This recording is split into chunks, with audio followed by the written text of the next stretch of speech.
Introducing the Italian Grape Geek program, a new and original approach to Italian wines. IGG, as it's fondly known, is a book, a podcast, an online theory course, and an in-person tasting course. Our pocket-sized book briefly introduces 80 grapes with benchmark producers, helping you find and taste these great wines on your own. Space to make your own notes makes the book a personal record of your Italian wine journey. No time to read? We've read the whole book out loud with added insights from Italian wine ambassadors. Listen for free on Italian Wine Podcast. Obsessed with Italian wine? Take the super accessible online theory course. Get certified as an Italian grape geek. Want more? Our international IGG educators have got your in-person tasting course to cap off your full IGG immersion. Go to mamajumboshrimp.com and sign up today. Our vineyard, seen from above, is shaped like a rose, really like a rose. We have a unique property, a unique crew, completely typical in shape like a rose. My grandmother's name is Mary Rose, and in Valpolicella, the rose has many meanings. Okay, so I personally design our labels adding the rose that represented our generation. I believe that the rose is a beautiful symbol of beauty and femininity. Each rose has its own color because wine is about sharing and being together. Welcome to this special Clubhouse session of the Italian Wine Podcast. Listen in as members of the Italian wine community engage in fascinating conversations about contemporary wine topics. If you enjoyed the show, please consider donating through ItalianWinePodcast.com. And remember to subscribe and rate the Italian Wine Podcast wherever you get your pods. Hi everyone, this is Beatrice, welcoming you to the Italian Wine Clubhouse Ambassadors Corner, one of the top-ranked shows on Italian Wine Podcast. Here, our ambassadors get the mic to interview their favorite producers with total freedom. And if you miss it live, no worries. It's all recorded and dropped later on the Italian Wine Podcast. Today's guest host is Daisy Penzo. Daisy Penzo is an Italian-born wine professional, via Italian wine ambassador and entrepreneur based in South Florida. As a sales director for Vivino Selections, she leads U.S. market development for a growing portfolio of European wineries. She is also the founder of Tuscany Wines Import and woman-owned brand Fiori Colori Wines. Daisy champions boutique producer and sustainability. A certified Wine Scholar Guild educator with the Florida Wine Academy, she shares her passion for Italian wine in the classrooms and at trade events and seminars. Today she's gonna interview Veronica Tommasini from Piccoli. So Daisy, Veronica, how are you doing, my girls? Great, thank you. Super. That's the spirit that I want. So Daisy, are you ready for our 3 ritual questions? Yes. Perfect. How did you discover the wines of Piccoli Vini? So probably about 15 years ago, I was attending a trade show in Chicago with my father, and I remember being instantly drawn to these beautiful, colorful, modern labels with roses on them. And then when I started talking with Veronica, I felt an immediate connection. It was at a time where I felt everybody was a little bit older, being in the wine business. It was really refreshing to see someone my age representing her wines with such passion. And that moment really stuck with me.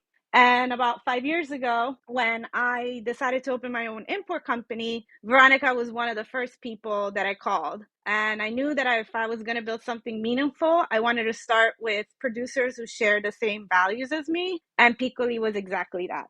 That's super nice. So tell us, why did you select Veronica as your featured producer?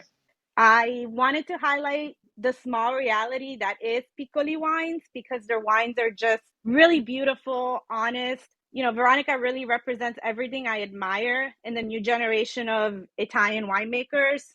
She's authentic, she's innovative, and it takes a lot of courage. So her and her sister taking this to the future, I really wanted to share her story, and that's why I picked her.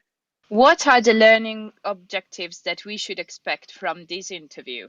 I think the biggest takeaway is getting to know Piccoli Wines and the incredible women behind these labels. I want people to walk away with a real sense of what it means to be a young, independent winery in Italy today and how they balance like honoring tradition while embracing a modern vision. Perfect. It's time for me to mute myself. Now I'm turning over the floor to you, Daisy, and have a nice interview, girls. Thank you. Okay, this is fun. Welcome, everyone. Today, I'm thrilled to be joined by Veronica Tommasini, third generation winemaker at Piccoli Wines, a beautiful family run estate in Valpolicella where tradition meets innovation. Veronica's grandmother first purchased the land decades ago, and today, Veronica and her sister Alice continue that legacy with passion, authenticity, and a modern touch. So, my first question for Veronica is, she represents the third generation of family winemaking legacy. Can you tell us how it all began, the story of her grandmother, and how that vision evolved into Piccoli Wines today? So, good morning, everyone, and thank you for giving me this wonderful opportunity. I'm Veronica, and I proudly represent the third generation of my family, of Piccoli family. It all began in 1961 with my grandma, Mary Rose. She is the founder of our company, and strong, dynamic, and really beautiful woman. So now, step by step, my sister Alice and I entered in the company. It's a great challenge for us, one that beautiful blends tradition and innovation. So our vision today is based on quality production, because the quality is always at the first place, sustainable production, brand promotion, of course, and winemaking excellence, of course. Wonderful. So, as we know, Piccoli has always been a deeply family driven winery, and I know it's a very small team. So, who are the key people, and how much does each generation bring their own touch to the story? So we are a family business run. Piccoli in English is small and is perfect with our philosophy. We have a niche production of 40,000 bottles in total per year of the typical Valpolicella wines. So for us, people are at the center of everything. So we are a team that beats with a unique heart, and for us it's really important. Our is a story of lives and wines.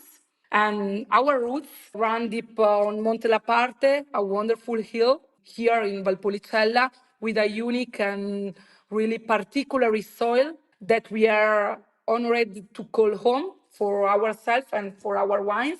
So we combine completely the tradition and innovation. So it's the history of the family with a strong and genuine values, cultivating with love and passed down from generation to generation.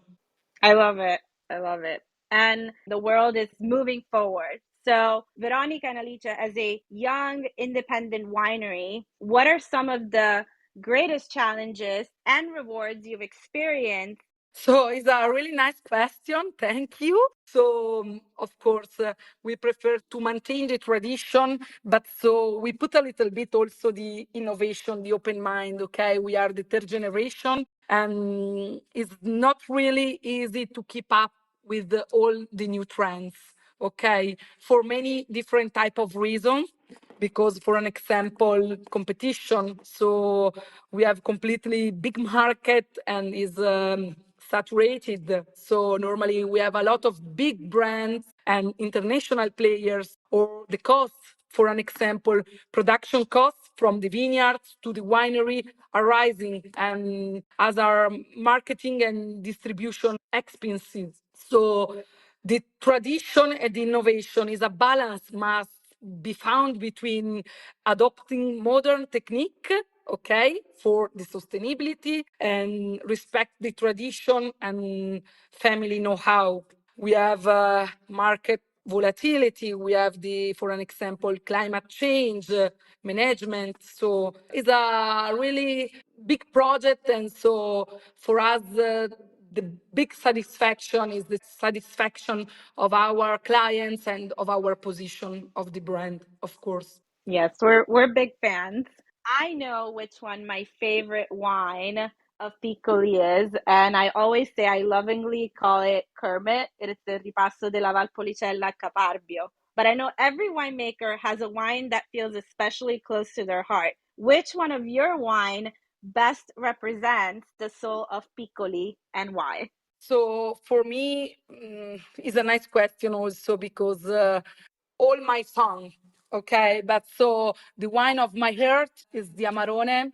Amarone because it's really important wine, is complex and full body wine, strong and full of different types of flavors, yet elegant and refined, sensual and determined, like as a woman. And so I think that is Amarone. So Amarone is a woman. I love that. And Yeah. also, Piccoli labels are so striking, especially with the modern rose design. What inspired that look? How do you see design as part of your storytelling? So here I can read, I script, sorry, a book. So our vineyards seen from above is shaped like a rose, really like a rose. We have a unique property, a unique crew, completely typical in shape like a rose. My grandmother's name is Mary Rose, and in Valpolicella, the rose has many meanings. Okay, so I personally design our labels adding the rose that represented our generation. I believe that the rose is a beautiful symbol of beauty and femininity. Each rose has its own color because wine is about sharing and being together. And also because I think that in the time they have become very beautiful packaging, and this type of packaging is a beautiful connection also with our clients and with our wine lovers. Amazing. Please seek out, if you're listening, the Piccoli bottles. Like I said, they are visually striking and unique. And I challenge you guys to find Veronica's little V in all the labels. So she hides her V for Veronica in all the wine labels. So I always challenge when I do wine tasting with your wines, I always challenge people to look for the V.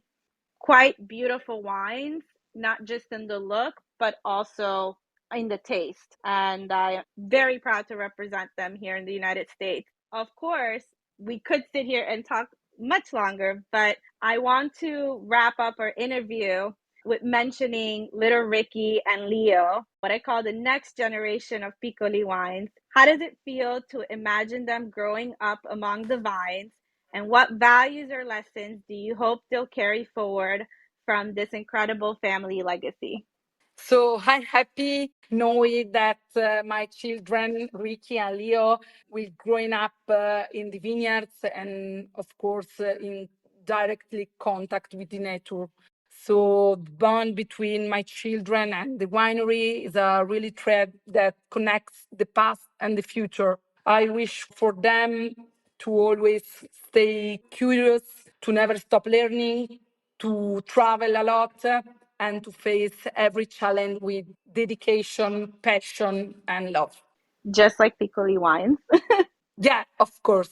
That was so great. I wanted to thank you so much for taking the time to be on this podcast and to be able to show this small reality in Valpolicella, what I call girl power in Valpolicella. Again, I invite everybody to seek out these wines. It's a niche production. Only 40,000 bottles are produced each year that get sent all over the world. And reach out to Veronica as well, because if you are in the area, she does do wine tastings at the winery. And I know that she would be very happy to show you the bunker, show you the wine cave, show you the vineyards. Do you want to say a little more about that? Yes, of course. When you come to Valpolicella, you are all welcome in my winery and stay together with a good glass of wines and talking about the history and all. I expect you all. I'm booking my flight now. Thank you so much, Veronica. I'm going to pass it back to you, Beatrice. Thank you so much, Daisy and Beatrice and Italian Wine Podcast for all. It was a pleasure, but we all have also a question for Rozza. If it is okay for you, Daisy, can I do the question? Absolutely. Yes. So, Veronica, what are the main markets where you export your wine? So we have a niche production, and normally in this moment we have 50 and 50, okay? Italian market and the other, but in the same philosophy. So in this moment we work only with a beautiful restaurant, Michelin star restaurant, small wine shop, enoteche, and private clients.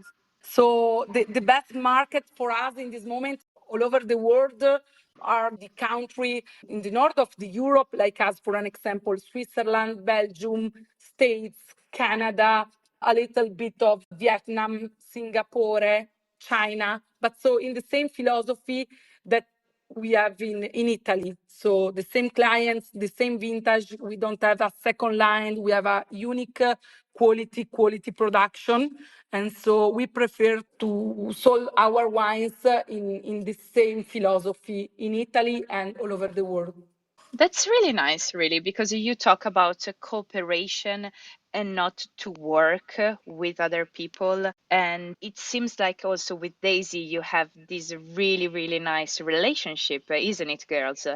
Yes, I honestly, not just because we speak Italian in the same language, I think our business philosophies are very similar. And so her wines, when I try to place them in different markets, I really look for quality restaurant, quality retailers, with the understanding that it is limited production and wine does run out. So sometimes we might have periods of time where she's still in production or bottling, and getting it here all the way on the other side of the world takes its time. So I work with people that understand that these particular wines deserve to be on lists and on the shelf, and deserve to be enjoyed with, good company and special people. Would you be both in some wine events or fairs? We can see you in some of these wine events. Yeah, Veronica participates in Vinitaly every year, and I know she does other wine fairs. Yeah, we participate in Vinitaly, in Parigi, in Provine, in Düsseldorf. And so depends. Every year we select the best fair and the best B2B or B2C for our strategy and philosophy. That's super nice. And it's the last question. I'm I'm sorry, but I'm a curious monkey. Daisy, this is for you. What wine or what wine pairing would you recommend with Veronica's wine? So Valpolicella is like a pyramid. So the different expressions that she has go with different moods. So if I want to drink something refreshing, like a lightly chilled red, her Valpolicella Zeffiro with a girl dinner, as I call it, just charcuteries and maybe some pizza, that is perfect. And then as we progress, I always say, nice dinners, or even cooking, like risotto alla marrone is one of the specialties when I go to Verona, and I always love to recreate it at home. And you can also end with the ricciotto. Ricciotto is the sweet version, and if you do like a dark chocolate cake or something like forest fruits, it's like a treat. It's dessert in a glass, but it can also be paired with that. You had me at girl dinner, to be honest. I was laughing, but at the same time craving that wine. So thank you so much, Daisy and Veronica. That was really such a nice interview. Thank you so much, guys, to have spent time with us. For those who are interested to participate, just send us a DM through our Instagram or mail our Italian Wine Podcast producers at info@italianwinepodcast.com. Thank you, everyone, for listening in, and ciao, ciao. Ciao. Ciao, ciao. Listen to the Italian Wine Podcast wherever you get your podcasts. We're on SoundCloud, Apple Podcasts, Spotify, Himalaya FM, and more. Don't forget to subscribe and rate the show. If you enjoy listening, please consider donating through ItalianWinePodcast.com. Any amount helps cover equipment, production, and publication costs. Until next time, cin cin.